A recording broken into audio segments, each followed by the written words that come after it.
Hello and welcome to Deception Diaries. I guess I should start my story from when I was a child. I think I was around 5 or 6 when my parents decided to rent a holiday caravan on the south coast near Weymouth.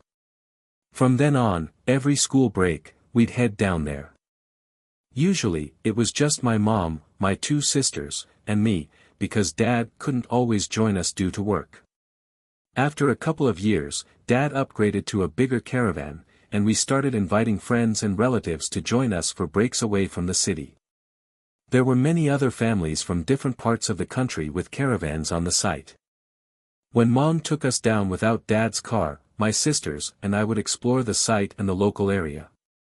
Having a family car in the 1950s was a luxury. Not everyone had one back then. Unfortunately, Mom never got the hang of driving, although she did scare a couple of driving instructors before giving up on it. There were always other kids around to play with on the site. My sisters thought they were too old to play with little boys. My best friend down there was Harry. Harry was a year older than me, but we hit it off the first time we met.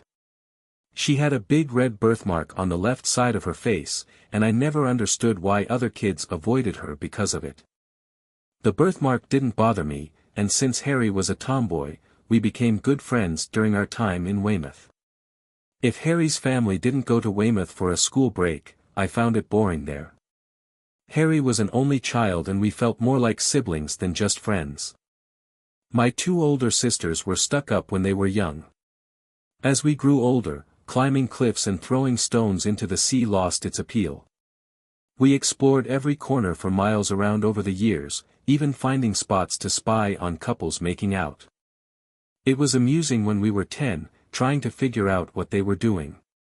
But as we got older, we felt awkward sneaking around like that. We didn't talk about it, but being close friends, we could sense each other's feelings. By then, Harry and I were considered old enough to take the bus into Weymouth on our own, exploring the town and harbor. Sometimes ignorant people would say hurtful things about Harry's face, and I ended up in fights defending her. I knew it hurt Harry when people made comments about her appearance. Around age 12, Harry started wearing makeup to cover her birthmark. Honestly, I thought it made her look worse, but I never said anything. We started going to dances at the club on the caravan site, where we had been many times over the years. They had kids' activities in the morning, and as the day progressed, there were dances for younger kids in the afternoon, older ones in the early evening, and adults later on. But Harry and I were now dancing with the older kids. The bouncers knew us well from before. If anyone ever said something about Harry's birthmark, the bouncers intervened before I could even react. They saw I wouldn't tolerate anyone upsetting Harry. When I was 15, Harry disappeared during Easter. My whole family went to Weymouth before Good Friday. I went straight to Harry's caravan, but it was still closed for the winter. The site office told me the caravan had been sold. The rest of that holiday was the worst I'd ever had.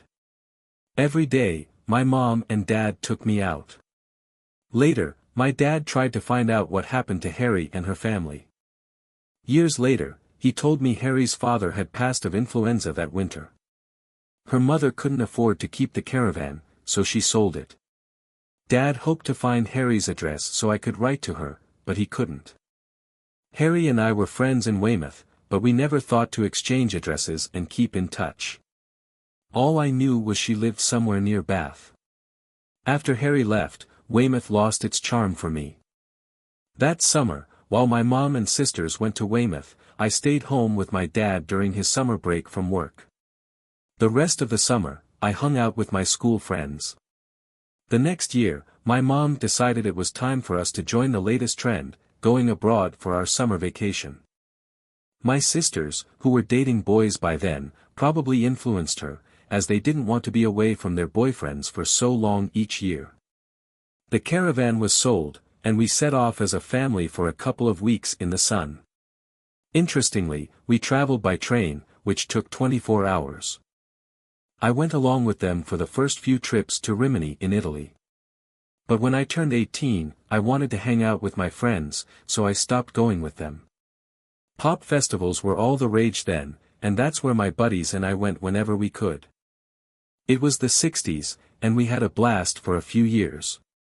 After finishing college, I tried out various jobs, but couldn't stick with any of them. By then, I owned a 1959 Hillman Minx, my own private getaway car.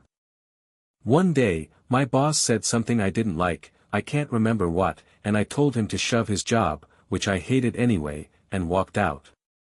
Not long after, while stopped at a red light, my Hillman got rear-ended by a truck.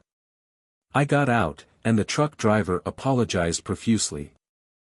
I can't recall the exact conversation, but it ended with me following him to his nearby yard, where his boss promised to cover the cost of a new rear bumper and have it installed. The next day, I took my car to the transport yard to get the new bumper fitted. While waiting in the reception office, a guy unexpectedly told me to follow him. Like a fool, I did. I never asked why, but he led me to a truck's driver's seat, where he showed me the controls and explained the gearbox. Then he said, "Out the gate and turn left," and I started the engine and did as he said. I drove the truck for about 30 minutes before returning to the yard. I parked the truck, and he told me, "You're good, if you ask me, you've got a knack for this." Then he walked back toward the office, and I followed him. As we entered, the boss I met the day before came out of his inner office and asked the guy, "Mitch, didn't I tell you to take that guy for a driving assessment?" "I did." "He'll be fine." "How did you manage that when he's still sitting here in my office?" "Well, since I was out of work, I ended up getting the job, while the other guy didn't." The next Monday, I hit the road as a truck driver. I have to admit, I really enjoyed it. At first, I didn't know much about the job, but I had a great sense of direction. Back then, drivers looked out for each other, and I learned a lot about loading trucks properly and securing the load from many of them who helped me out. Being on the road suited my personality.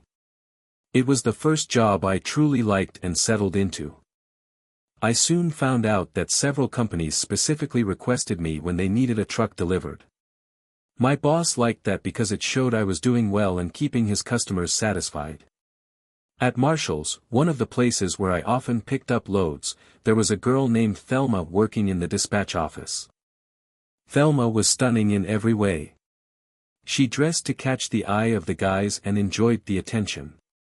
Her short skirts and tight blouses highlighted her beautiful figure, and her high heels accentuated her legs perfectly. I thought Thelma liked to flirt when I first started going to Marshall's. I'm confident around women. But I'm not the type to ogle at a nice pair of legs or a shapely rear end. While other guys chased after Thelma, I kept things strictly professional whenever I dealt with her, which was every time I called because she handled dispatch. Over time, I found myself going to Marshall's more and more almost exclusively, along with a couple of our other drivers. I have to admit, I enjoyed working there. It felt like a big happy family compared to most companies. We had free reign of the place while waiting for our loads and could access the canteen whenever we wanted. Old Man Marshall prided himself on knowing everyone in his workforce of around 200 by name. Before long, he knew my name and the names of the other 2 drivers from our company who worked there regularly. In early December, I pulled into our yard on a Friday night to refuel and pick up my wages. When I walked into the office, Mr. Wilkins, my boss, came out and asked, "So what are your plans for tomorrow then?" It wasn't the first time he'd asked me this. Usually, it meant he had a driving job for me on Saturday. Not much planned. "What's going on, boss?" I replied. "Do you have a decent suit, lad? We're invited to Marshall's Christmas party. He invites us every year, and if we don't all show up, he gets upset." "Sounds good to me, boss. I clean up nicely when I have to." "All right, I'll meet you here at the yard at 6:30. George and Jack are riding together, but I've got plenty of room in my car for you. You can come with me and the wife." I wondered why George and Jack weren't riding with the boss and his wife in his big Jaguar, which easily seats 5. But I didn't ask anything. The next afternoon, I felt a bit awkward in my suit since I hadn't worn one since hitting the road. I hopped into my boss's car for the ride to Marshall's factory where the big party was going down in their huge canteen. Mr. Wilson insisted I call him Bill for the night, but I knew come Monday, it'd be back to boss as usual. He introduced me to his lovely wife and I couldn't help but wonder how he managed to snag such a babe. I figured it was probably money, but that's not really important here. When we got to Marshall's, George and Jack showed up with their wives and it dawned on me why they hadn't ridden with us. I did wonder why no one mentioned I could bring a guest, not that I had anyone in mind. If wives were invited, girlfriends should have been too. I chalked it up to Bill Wilkins forgetting. Mr. and Mrs. Wilkins sat at the main table with old man Marshall, his wife, and all the big shots from the other companies who worked with him. The five of us wandered around trying to find our assigned seats. I was a bit uneasy when we found seats for Jack, George, and their wives, but couldn't spot mine nearby. I wandered around a bit, starting to think I'd been left out. Honestly, if I couldn't find my seat, I planned to sneak outside and hide until after dinner. But then Thelma tapped me on the shoulder and led me to my seat right next to hers. Come on, I'm not dumb.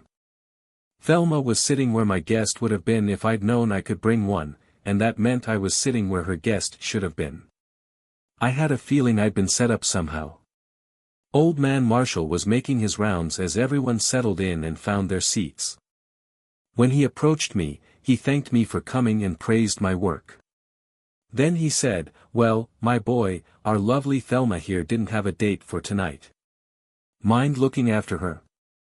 I assured him I would, but I couldn't help wondering why Thelma, who was so lovely, didn't have someone to accompany her. That night, we were served by caterers since all the canteen staff were attending. Some of them were at our table, closely watching everything the caterers did. After dinner, we endured a series of long speeches. The tables were cleared to make room for a band that played music suitable for everyone from 16-year-olds to 60-year-olds. Thelma and I danced together, but a couple of guys asked her to dance as well. By about 10:30, I'd had a bit more of the free drinks than I probably should have. While dancing a slow song with Thelma, which was a bit arousing, I asked her why she hadn't found a date for the evening. Thelma giggled. Clearly having had a few drinks herself. Don't be silly. I could have found plenty of guys who would have loved to come, but I wanted to spend the evening with you. Why? Do you really want to know? I wouldn't ask if I didn't. Well, because you intrigue me. Ooh, I intrigue you, huh? And why's that? Well, you're different. You don't chase after me like the other guys do. I'm curious why. Don't you find me attractive, or are you into men or something? Thelma, no, I'm definitely not gay, and I think you're a very attractive young woman. Oh, so you have a girlfriend? No, actually, I don't right now. Why haven't you ever asked me out before? I hope I haven't said anything to offend you, Thelma asked. Quite the opposite, Thelma. You're a nice young lady, as I mentioned. But you're what, 18 or 19, I inquired. 19, Thelma confirmed. I'm 24, and I'm on the road 5 days a week, often away overnight. I'm looking for a steady relationship. Please don't take this personally. I need someone who's okay with quiet Fridays and won't be out with other guys when I'm away. So I've had a date with you tonight, but I don't think you're ready to settle down yet. You enjoy it when guys chase after you, I explained. Oh, is that it? Yes, afraid so. Are you upset? A little disappointed, maybe. Can I at least get you under the mistletoe tonight? Sure thing, girl, it would be my pleasure. After that, I sensed Thelma was trying to prove something. Every time we danced, we ended up under the mistletoe. Around 1 in the morning, George told me Mr. Wilkins was ready to leave. I kissed Thelma goodnight as we walked to the car. As it pulled out, I saw another guy put his arm around her. The next week, I was on a different job and missed going to Marshall's. They closed for Christmas the week after. But then my boss convinced me to work right after Boxing Day up in Aberdeen, delivering urgent research gear for the new North Sea oil exploration. The weather was terrible, and I spent nearly 2 weeks waiting on the harbor for the ship to arrive and unload the gear. I had a blast in the pubs up there. There's no better place to spend New Year's Eve than Scotland, even if it's stormy, pouring rain, and freezing cold. But by the time the ship I was waiting for finally showed up, the novelty had worn off. It had been hiding from the storm at another port along the coast, and no one thought to let me know. Typical, right? Just a humble truck driver. Who cares about me? When I got back down south, I took a couple of days off to make up for being away over New Year's. The boss didn't love the idea, but he knew I'd walk if I got upset. There were plenty of driving jobs around for someone who knew the ropes back then. On Wednesday morning, I pulled into Marshall's loading bay bright and early. I walked into the dispatch office and got the shock of my life. Sitting in Thelma's chair was a woman I hardly recognized, dressed in a baggy sweater and slacks, her hair tied back. She jumped up when she saw me, wrapping her arms around my neck and kissing me like there was no tomorrow. "Good Lord, Thelma, are you trying to suffocate me?" I joked when she finally let go. "I missed you, so do I pass the inspection now?" she asked eagerly. "Thelma, I don't know what to say. Tell me, do I still look like some flirt who hops around with different guys every night?" "I never said that," I protested. "Maybe not, but you implied it. So do I measure up as your girl now?" "Well, of course you do. You always have, but great. So I'll be waiting for you to pick me up on Friday night. Here's my address and your delivery notes for the rest of the week. Oh, and I've sorted things so you can finish early on Friday. Now get to work. You've got a lot on for today and tomorrow." All right, what could I possibly do or say that wouldn't upset her? So, like going along with it, I kissed her and headed back out to the loading bays to load my truck. Friday evening, I showed up at her place around 7 o'clock to pick her up. She came out carrying an overnight bag. What's the bag for, Thelma?" I asked nervously. "Well, I thought you wanted to go to your local pub. It's gotta be at least 35 miles from here. I figured I could stay over at your place if you're up for it. That way, you won't have to drive back and forth all weekend," she suggested. So Thelma stayed over at my parents' house that weekend, not in my bed, but in my sister's. They were both married and gone by then. Thelma slept in their old room. The next weekend, I stayed at her parents' place and we checked out pubs around where she lived. Her parents were cool. I hit it off with her dad and younger brother. Her mom seemed a bit hesitant at first, but she warmed up eventually. Yeah, you guessed it. Thelma had me wrapped around her finger from that first weekend. From then on, she dressed conservatively at work and elsewhere, at least as far as I knew. But when we went out together, she dressed to the nines. I soon found out Thelma wasn't innocent, not that I thought she was, but I also learned she couldn't take birth control pills. They didn't agree with her, so we didn't have closeness often, and when we did, we made sure to use protection. 3 months later, we were engaged, and before I knew it, we had made a down payment on a rundown old house located almost exactly halfway between our parents' homes. We spent nearly every spare moment over the next year renovating the place, bringing it up to modern standards. Once the house was done, the next logical step was getting married, which we promptly did. The reception was held in Marshall's canteen with the canteen staff handling the catering. Old man Marshall was there and congratulated us warmly, expressing his pleasure at seeing us together. How much he was involved in Thelma's plan to win me over remains unclear to this day. Maybe Thelma just used his goodwill, something I later realized she did with many people. Life was wonderful in the following years. Thelma got pregnant shortly after our marriage. Sure, we used protections most of the time, but hey, we were newlyweds, and sometimes things got a bit wild. You know how it is.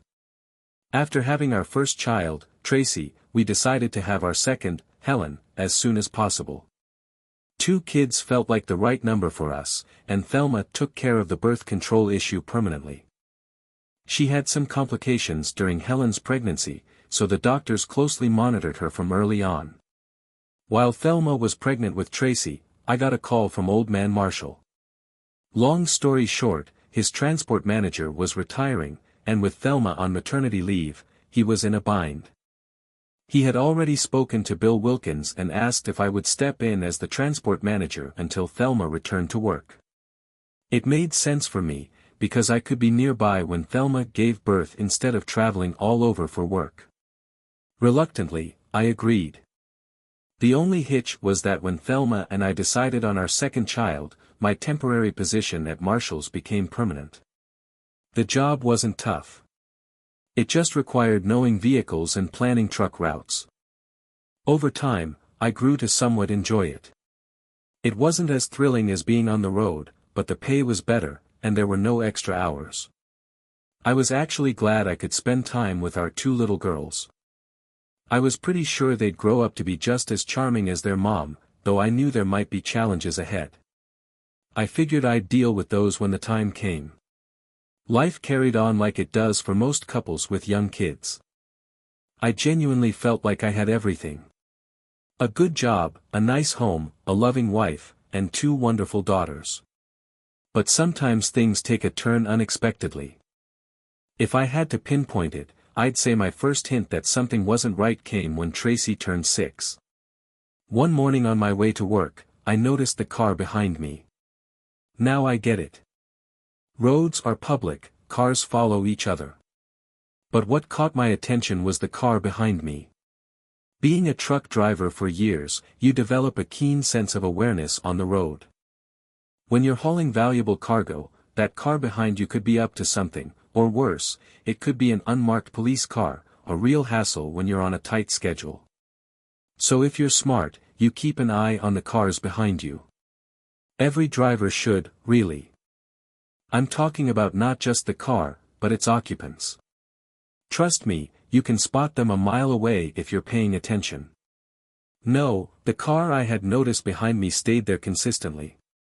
At junctions, if he fell behind, he quickly overtook everything until he was right back on my tail. He definitely wasn't a cop. They drive much better than this guy, but it was clear he was following me. That evening, as I left work, I noticed a different car in my rear-view mirror, and it was clear the driver, a woman, was following me all the way to my house. The next day, the usual guy was tailing me again, and by evening, the same woman from the previous day tracked me to the local pub. On Thursday nights, I make it a point to unwind a bit. I grab a single drink, always mindful of the drive back, and play some snooker with a few colleagues. It wasn't long before I spotted her entering the pub, soon followed by the man who had been following me earlier. They seemed to coordinate their arrival but acted independently once inside, each heading to the bar to get a drink without acknowledging the other.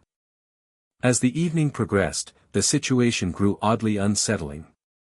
Here I was, focused on a casual game of snooker, and there she was, seated at the bar, making a show of herself and staring in my direction with an intensity that felt almost tangible. Every now and then, our eyes would meet across the room, and she'd flash me a smile, as if to engage me further. Despite the attention, I couldn't shake the feeling that this was some sort of setup. I was baffled about who might be orchestrating it and why. Falling for whatever they were planning was out of the question. I wasn't about to be anyone's fool, nor was I interested in any part of their apparent scheme. I had a suspicion about the possible motive behind this. Old Man Marshall, the head of the company where I worked, treated his business like a large family unit and held family values in high regard. I was somewhat of an outsider, having entered the company scene by marrying one of Marshall's favorite employees and quickly became one of his favorite ones as well. There were whispers around the office that I was fast-tracking to more significant positions within the company. It seemed likely that someone might be envious or view me as a rival, perhaps trying to concoct a scandal that could jeopardize my marriage and diminish Marshall's high regard for me. Determined not to give away my apprehensions, I ordered another drink as a cover to mask my real plan. After pretending to take a sip, I casually made my way to the restroom. From there, I slipped out through the back door, evading their notice. My goal was to flip the situation on them, to catch them off guard by disappearing, but the uncertainty of not knowing exactly who was orchestrating this made me cautious. I drove straight home, left to wonder how long they might have sat there waiting for me to reappear, clueless that I had already made my escape. The next morning, the guy was back, but I shook him off easily. Leaving Marshall's that evening, the woman started following me again. I led her on a detour ending in an industrial area I knew well, then parked and sneaked up behind her car unseen. I surprised her by appearing suddenly at her car door. Realizing I had caught on, she hastily reversed and sped away with an impressive maneuver. I cursed myself for letting her escape, then headed home, hoping that was the end of it. They seemed to have stopped following me once I became aware of them. But 2 weeks later, a different woman was at the bar when I arrived on Thursday night. She made a comment as I got my drink, but initially, I didn't connect her to the others. It was only when she joined me at the jukebox that I realized what was going on. "Get lost, lady, and tell your friends I'm not stupid," I told her, "and let that idiot in the Granada know that if I see him again, there'll be trouble." The woman was completely taken by surprise. She looked shocked and left the pub right away. I had noticed the Ford Granada in the parking lot when I arrived, but I hadn't seen who was driving it. About a month later, Thelma tripped in those darn high heels she insisted on wearing and ended up breaking a bone in her ankle. I got a frantic call from her while she was at the hospital, asking me to pick up the girls. When I got there, the doctor said the break wasn't serious, but needed to be put in a cast. However, her ankle was swollen, so they had to wait for the swelling to go down before they could apply the cast. Thelma had to stay in the hospital until then. I had to take a couple of days off to take care of the girls since it was summer break. It was a change for me to play both mom and dad. They had a blast making fun of me, especially when it came to cooking. I'm not great at it. Getting everything to finish cooking at the same time was tough. That evening, while I was juggling things in the kitchen, the phone rang. Since my hands were full, I asked Tracy to answer it. At 6 years old, I figured she could handle it. We had taught her what to say. "Oh, sorry, Uncle Frank. Mommy's in the hospital. She hurt her leg. Daddy's taking care of us. Bye-bye." Tracy hung up. "Who was that, Tracy?" I asked. "Oh, just Uncle Frank," she replied. There was just one problem with that answer as far as I was concerned. Who the heck was Uncle Frank? I'd never heard of him before. I was about to ask more questions when I heard Helen calling Tracy from the other room, and Tracy ran off to see what she wanted. Curious, I followed Tracy, but for some reason, I didn't enter the playroom. "You're gonna be in trouble with Mommy. You broke your promise to Mommy that you'd never tell Daddy about Uncle Frank." What did I just hear my daughter say, I thought. Then Tracy replied in a typical kid's manner. "I didn't tell Daddy about Uncle Frank." Then came the usual back and forth of, "Yes, you did," and "No, I didn't." I decided not to get involved in their argument. It seemed both girls knew I wasn't supposed to know about this Uncle Frank, and jumping into their conversation-turned-argument would put them on guard. I thought it best to let it go and wait until they were more relaxed, but I was troubled for sure. I couldn't understand why Thelma would keep some guy a secret from me, unless, well, I didn't want to go there. Denial, I guess, kept me from thinking that way. Thelma's ankle didn't get better overnight as the doctor had hoped. To me, it looked even more swollen than the day before. When the nurse told me it might take a week to improve, I realized I needed some help at home before the girls got sick or started showing signs of malnutrition from refusing my cooking. My sister offered to stay over and help with the girls, which allowed me to spend some time at the office.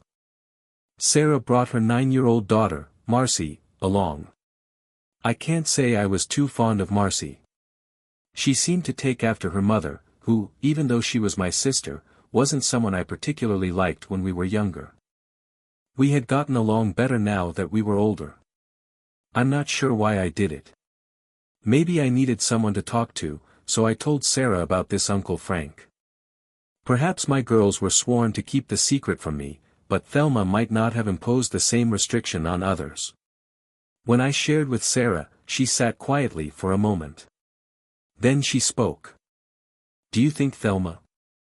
"I'm not sure what to think, Sarah, but I don't like my family keeping things from me." "Is that why you disliked Ginny and me when we were young? We never let on to you about anything." "Maybe, but I won't tolerate my wife keeping secrets from me, especially about other men." "I don't blame you. Thelma is a beautiful woman. I never understood how you won her over." "Well, Sarah, it wasn't me who won Thelma over. She pursued me. She had good taste, I'll give her that." "So, what's the plan? Do you want me to talk to the girls about this, Frank? I thought they might open up to you. I heard Helen mention that Mom made them promise not to tell me about him. They might feel they're not breaking her trust if they talk to you." "Leave it to me. I'll see what I can find out, but I'll be subtle so I don't make them suspicious." "Thanks, sis. Just try not to make a big deal out of it and make them wary." The next morning, I left Sarah with the kids and headed to work. In the afternoon, I visited Thelma at the hospital, and she mentioned Sarah had spent about an hour with the girls earlier that day. I don't know why I did it, but I asked Thelma if there was anything she needed to tell me. She seemed puzzled. All she mentioned were some unpaid bills and things to do at home. Later that night, after Sarah had put the kids to bed, she sat me down at the kitchen table and gave me a serious look. "I don't know who this Frank guy is, but you need to figure out what's going on." "So, you spoke to the girls about him? What did they say?" "Don't be silly. I had Marcel investigate. I figured the girls wouldn't recognize her as an adult, and you know how kids can be. Anyway, about this guy Frank. Apparently, Thelma used to chat with him outside the school while waiting for the girls to finish. According to the girls, he's divorced and his kids go to their school. They say it's his only chance to see them since he doesn't live with his wife. They claim she has custody and makes it tough for him to visit, so he watches them in the school playground. But why keep this from me? Marcy isn't dumb. She asked that too. The story from the girls is that Frank's wife works at your company and Thelma worries you might tell her he's watching their kids at school." "Oh, I get it now. I guess that explains it. But surely Thelma doesn't think I'd rat the guy out to his wife." "Nonsense, that story doesn't make sense at all. Think about it. If Frank was at the school when the kids were let out, wouldn't his supposed ex-wife see him?" And when I sent Marcy back with more questions, it got even more concerning. "Your girls have no clue who Frank's kids are. It's a small school. That just doesn't add up. And on top of that, sometimes, when Thelma takes the girls to the park playground after school, Frank is there too. And what really caps it off, he's been with them at the park during school breaks and even treated the kids to ice cream, candy, and burgers. Little bro, you've got a serious issue here and we need to figure it out fast." Maybe Thelma planned to meet Frank the day she fell. That could explain why he called her that day to ask why she didn't show. Do you think they're having an affair then? How would I know what to think? But I'll say this, something fishy is definitely going on and we need to uncover the truth. I'm glad you're in this with me because I'm starting to feel confused. Well, let's not jump to conclusions. There might be a simple explanation we're missing, but honestly, I doubt it. Now think hard, brother. Can you remember anything significant Thelma has said or done recently? Anything unusual? Well, Thelma hasn't done anything strange, but something odd happened last week. I explained to Sarah about being followed and the strange behavior of the two women trying to flirt with me in the pub. Sarah couldn't make sense of it either. The following day unfolded much like the previous one. Thelma's ankle was improving and the nurses assured me she'd likely be home by the weekend. That night, after putting the kids to bed again, Sarah, who had seemed anxious since I arrived, couldn't wait to talk privately. "What color was the car that followed you?" she asked as soon as we were alone in the kitchen. "It was a maroon Ford Granada." "Why?" "Close enough." The girls described it as dark red. "I think it was this Frank who followed you. And I have some troubling news. Marcy thinks the girls have been inside that car." They described the interior to her in detail, how spacious it was and how soft the seats felt. They also mentioned the child locks, which means they must have been inside the car to notice. I agree. Look, I called in a favor today and contacted Bill Wilkins. He has connections in the police and he's trying to get information on the owners of those cars that followed me. Good move, bro. Marcy deserves credit for getting so much out of the girls. Yeah, I owe her big time for all her questioning. I'm not sure if I should take that as a compliment, Sarah replied with a smile. Friday morning, Bill Wilkins called my office early. He said the Granada belonged to a guy named Frank Williams, well known to the police. The other two cars were rented from a budget rental company. Interestingly, one of them hadn't been returned and the renter, a man, used fake documents for both vehicles. That afternoon, after making some calls, I went to the hospital to pick up Thelma. Before Thelma knew I was there, I had a chat with the nurse I'd been coordinating with all week. After a little prodding, she mentioned that a man had been visiting Thelma every afternoon after I left. She found it odd because he never brought anything with him for Thelma. Most people bring something, even if it's just a get-well card. No, I didn't think our Frank Williams would leave any evidence I could poke into. Guys like Frank Williams are pretty slick when they're on the prowl, but if he thought he could get away with what I suspected he was planning, he had another thing coming. That evening when we got home, Thelma was surprised the kids weren't there to greet us at the door. As she hobbled in on her crutches, she asked where they were. I sent them to my folks for a few days. I thought it would give you time to rest, I said. Oh, that wasn't necessary, Thelma replied, settling herself on the sofa in the lounge. I would have preferred them here, but I think it was necessary, Thelma. We have a lot to sort out in the next couple of days. I don't want the girls getting upset. What things? Thelma asked, as Sarah came into the room with a tray of tea and coffee. Oh, Sarah, you're still here. You didn't need to stay. I'm sure I can manage with the children. I can stand on my ankle now that it's in plaster. I'm not here for you, Thelma. I'm here for my brother, Sarah said sharply. Thelma's face suddenly lost color and she looked at me. What's all this about? Well, that's the question I was going to ask you, Thelma. What's going on between you and that creep, Frank Williams? Thelma glanced at me, then at Sarah, and back at me. It seemed like she was at a loss for words for a moment. Then she made up her mind. Well, I guess you found out, haven't you? I suppose it had to happen eventually. I'm sorry, but I've fallen in love with someone else. I didn't want to tell you yet, but I'm going to divorce you and marry Frank.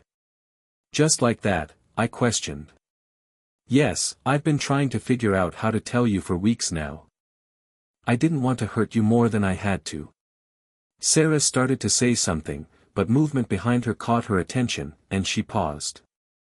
That's all I needed to hear. I can get things started now. I'll be in touch, a voice said from the hallway. Then we heard the front door close. I glanced at Sarah and turned back to Thelma. Very considerate of you if it's not a lie. Did you get Frankie boy to try to set me up? What was the plan? I get seduced by one of his friends and boom, you divorce me. You probably thought I'd have to pay you alimony, right? What a great wife I used to have. Tough luck, baby, I didn't fall into your trap. I'll give you credit, the idea was clever. You wanted to leave me with my good job while you live with an unemployed guy and you expected me to support you in your new life. I have no idea what you're talking about. What set up? Well, if you don't know, ask your weird boyfriend. Here's how it's gonna be. You have the weekend to get your stuff out of my house. My lawyer is preparing the divorce papers ready for you to sign on Monday. You can't do that. You should be the one leaving the house. I need it for the children. No, sweetheart, you and your weird boyfriend aren't getting near my children. You can visit them, but only with a social worker or me present. The social services will get that order before a judge tonight. What are you talking about? They can't do that. But they can, sweetheart. I've always thought social workers were a pain. But once they found out you were planning to move in with Frank Williams and had been exposing our kids to him, they've been very helpful. You won't be allowed near them anymore. And I think the police will want to talk to you, too. I don't get it. Why would the police want to talk to me? You foolish woman, Sarah interrupted, determined to speak her mind. So I let her continue. What did you think Williams was doing hanging around outside that school? The man is a child offender with a rap sheet a mile long. He wasn't after you, you silly girl. He wanted your daughters. Thelma's expression was unforgettable. She looked at both of us in disbelief. You're lying. Frank wouldn't do that. Really? Where do you think he's been for the last 7 years? He's been working overseas, in the Far East, I believe. More like on the Isle of Wight. Parkhurst prison's there. You could stretch to call that overseas. Anyway, when the police finish talking to him and my kids, we'll find out if he's harmed them already. But I'm warning you, if that man hurt my kids, I might just end both of you. Sarah had to call an ambulance then, because Thelma suddenly passed out, and we couldn't wake her up again. Her father or brother must have picked her up from the hospital, because I certainly didn't. I didn't see her again until the day we finalized our divorce paperwork. Thelma realized there was no use asking for custody of the children, since social services still had an order against her, stating she had endangered the girls. It came out that Thelma had left the kids in Williams' care multiple times, while she went to the hairdresser and such. But the specialists who interviewed my daughters assured me nothing had happened. They believed Williams was still in the grooming stage, being careful not to scare them off by moving too quickly. Williams hadn't committed any crime that the police could prove. They suspected he stole the rental car, but hadn't used it as intended when things fell apart. Curious, I asked why they thought Williams took the car. The police inspector glanced at me and said, "Well, you've been lucky, sir, even if it's been rough." The last woman Williams manipulated into his life to offense her kids was a widow. Her husband passed in an unsolved hit and run. We can't prove what Williams intended with the car, but we can guess. If he sticks around, we'll keep a close watch on him. Not too close, I hope, I replied. The officer checked around to ensure no one else could hear. Don't worry too much, sir. As long as no one gets hurt, our officers can be quite patient. Of course, I never said that, and make sure you have a solid alibi. Some people think Williams and his kind are just mentally ill and deserve sympathy. Personally, I think a harsher punishment would be too kind. He's a sly, evil guy. And sir, try not to blame your wife too much. Williams is skilled at manipulating people. If you'd seen him in that interview room, you'd think he was harmless. She never had a chance once he set his sights on her. It wasn't until we showed her Williams' file that she truly understood what kind of pervert he was. Looking back, I realize I might have been fortunate to survive. Williams was clearly preparing for all possibilities, but knowing what that jerk intended for my family, I decided I wouldn't ignore it. However, I could wait until things calmed down before taking action. Over the next couple of years, everything remained uncertain. Thelma wasn't allowed to see the children without supervision, which was frustrating for both them and her because she couldn't take them out anywhere. Based on what the police told me and what Thelma herself said, it seems she didn't have a chance against Williams. I believe she wouldn't have tolerated him harming our daughters if she had known. I have to believe that for my own peace of mind. About a year after the initial separation, I approached social services to discuss easing the visitation terms for Thelma with our children, and they consented. Since the kids were never in foster care, the decision ultimately rested with me. Thelma hinted a few times that she hoped we could get back together, but I shut down those conversations quickly. It was clear to me, especially after chatting with some neighbors, that there was more going on than met the eye. They had seen Frank Williams' car parked at her place often during the times the kids were at school. I doubted the innocence of those visits. This wasn't a scenario out of a wholesome storybook. I suggested Thelma might be better off finding someone new to start over with, which she eventually did. He seemed like a decent man, albeit somewhat stubborn. I heard he even proposed to her, but she turned him down, insisting she needed to come clean about her past first. According to what I gathered when she told him her full story, he walked away without a word. A dramatic turn of events followed 2 weeks later when Thelma ran over Williams with her car right outside the local police station. She had seen him loitering near another school and promptly called the police. They took him in for questioning. When they released him, Thelma was waiting. As he walked along the sidewalk, she hit him with her car. The aftermath was chaotic. Thelma drove to the river where she allegedly tried to drown herself. I'm not entirely sure drowning was her real intention, though. Thelma has always had a knack for creating dramatic scenes, and I heard a police car was not far behind her during this episode. Initially, Thelma faced manslaughter charges, but they were dropped due to concerns about her mental stability. It was decided she wasn't fit to stand trial. She spent a short time in the local psychiatric hospital, where they concluded she wasn't a threat to others and released her about a month later. Her only requirement was to attend regular therapy sessions every couple of weeks. However, social services decided to impose stricter conditions on her future visits with the children, likely due to the severity and nature of her recent actions. That's how things turned out. Sarah's husband, Ralph, started working on oil rigs in the North Sea. So Sarah and her family basically moved in with me to help take care of the girls and manage Thelma's visits with them. Though the gaps between her visits were getting longer, and it felt like I hadn't spoken to her in years. I think it was just before Helen's 10th birthday. Sarah, Ralph, and I were sitting in the kitchen one evening reminiscing about our childhood times. Naturally, we talked about Sarah's and my summers in Weymouth. Ralph suggested that we all go there for 2 weeks that summer. Sarah loved the idea, and before Ralph and I realized it, she had invited Ginny and her family to join us too. We rented 3 caravans next to each other at the same site where our family used to stay when we were kids. The children had a great time on the beach, and they enjoyed it when we showed them all the places where we used to play. We even ran into a few locals we knew from our childhood. One morning, I took my 2 girls for a walk along the cliffs. The cliffs had changed a lot due to erosion by the sea.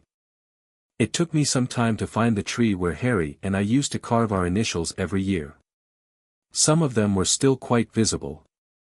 H&H, 1959, Tracy said. I wonder who they were and where they are now. Well, one of them is standing right beside you, I replied. You're kidding, Dad, Tracy exclaimed. Then who was H? She was just a friend. What do you mean? Was she your childhood sweetheart, Dad? Helen asked eagerly. I wasn't prepared for what I was getting into. Well, in a way she was. I spent many happy holidays down here with her when I was your age.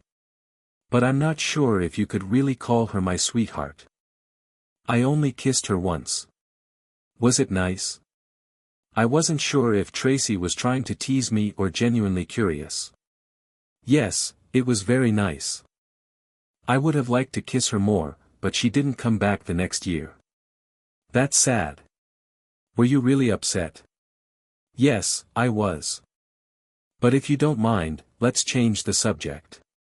The change of topic was welcome. But for the rest of our vacation, my daughters, Sarah and Ginny, kept bringing up Harry in one way or another. Anytime we visited a spot around town, they would eagerly ask if Harry and I had been there together. Before I could even attempt to deflect with a vague, "I don't remember," Sarah and Ginny would jump in with vivid confirmations. They seemed to delight in tracing our shared past.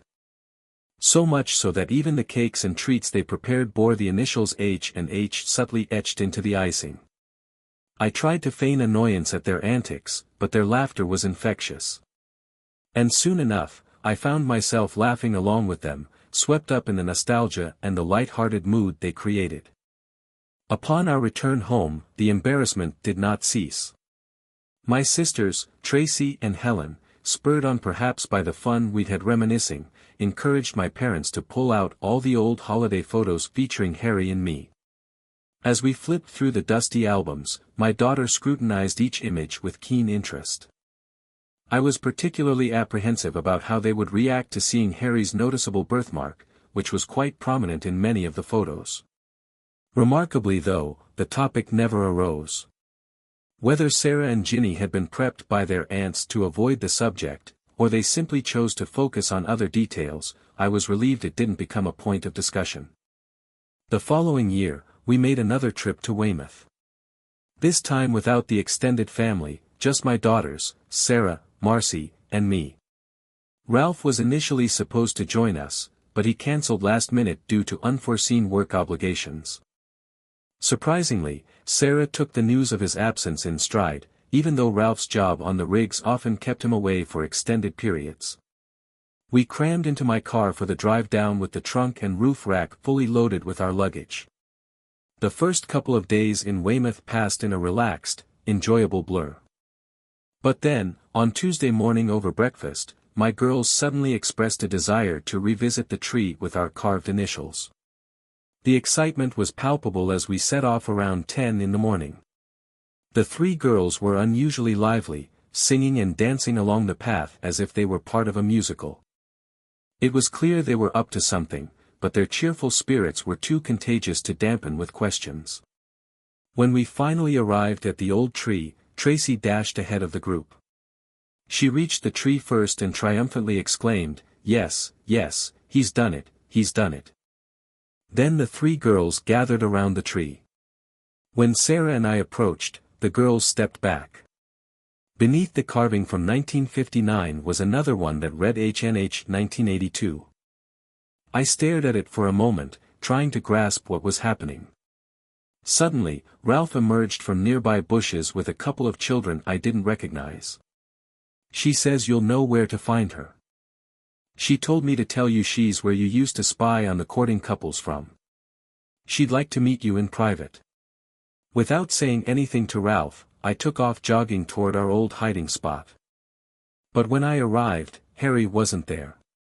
Disappointed and confused, I turned back. Not long after, Harry jumped out and startled me.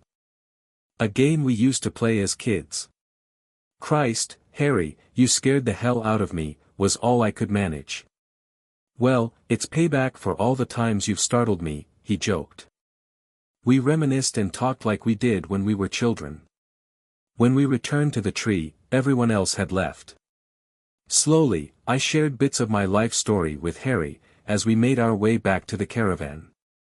Harry told me that after her father passed away, her mother couldn't afford to keep the caravan and had sold it. She mentioned feeling just as upset as I did about us not meeting again. Over time, her mother remarried a very nice man who, during Harry's teenage years, paid a lot of money to have her birthmark removed using early laser technology. It wasn't completely successful, but greatly boosted her confidence. Then she said something that surprised me. She shared that meeting me as a child was the only other thing that boosted her self-esteem as much as the birthmark removal. She recalled that I was the only child who never commented on or asked about her birthmark. Harry went on to tell me that she married a soldier and had 2 wonderful children with him. Sadly, he passed in a training accident in 1978. Since then, she had been living with her stepfather, as her mother had passed away from a stroke some years earlier. Ralph somehow tracked her down with help from friends on his oil rig who lived near Bath. They found her weeks before our holiday, but they kept it a secret from me until that morning. Sarah said she thought Helen and Tracy might accidentally spill the beans a couple of times. Harry and her children stayed with us in the caravan for the rest of our holiday. No, Harry and I didn't immediately start a romantic relationship. We had a special friendship as kids, and now we're getting to know each other as adults. There's something between us, but we're taking it slow to see what happens. Could there be romance? I'm not sure, but I hope so, and I think my children do too. The signs are promising. Everyone, including Harry's children, tried to give us space in Weymouth so Harry and I could spend time together. At the end of the vacation, Ralph and Sarah took Tracy and Helen back home with them, while I drove Harry and her 2 children home to Bath. Life moves forward, April 2006. After lots of traveling back and forth on the M4 motorway in the following 6 months, Harry and her 2 children, Russell and Claire, moved in with the girls and me. We had a bit of an awkward situation shortly after they moved in, when Helen and Tracy started calling Harry Mom, and decided to call their actual mother, Thelma. Harry and I tried to discourage them by Harry not responding when Tracy and Helen called her Mom. But it didn't work because Russell and Claire, Harry's children, joined in and repeated whatever Helen and Tracy said. When Harry answered them, she was also responding to Helen or Tracy. It took some time to adjust, and Thelma was far from pleased. I'm not sure what discussions took place between Thelma and the girls, but eventually she accepted things as the girls wanted them. Harry hinted that the girls threatened to cut ties with Thelma if she objected. I was sometimes surprised by the hostility the girls felt toward Thelma, which seemed to intensify as they grew older. Then one day, Harry explained that my daughters weren't naive. As they matured, they understood what had nearly happened to them, and why the social workers and police had asked them all those seemingly silly questions. Harry and I eventually got married. It wasn't rushed. We had a simple ceremony in Bermuda, of all places. It was a unique choice. We had local witnesses and kept our plans quiet. It was surprising how long Harry wore the extra ring before anyone noticed. Over the years, Thelma's mental health declined, partly due to her troubled relationships. When Tracy married her stepbrother Russell, Thelma was just coherent enough to attend proudly. She looked better than she had in years, escorted by her proud father. Sadly, her father passed away a few months later, and shortly after, Thelma was involuntarily hospitalized by her brother. Now she spends much of her time in and out of a private clinic, which her brother and I find quite costly. But I feel responsible for the well-being of my children's mother. Harry and I are incredibly happy together. Now that all the children are grown and moved out, we spend most of the year at our cottage near Weymouth. We enjoy walking the paths we walked as children, sometimes with our grandchildren tagging along. Life moves on.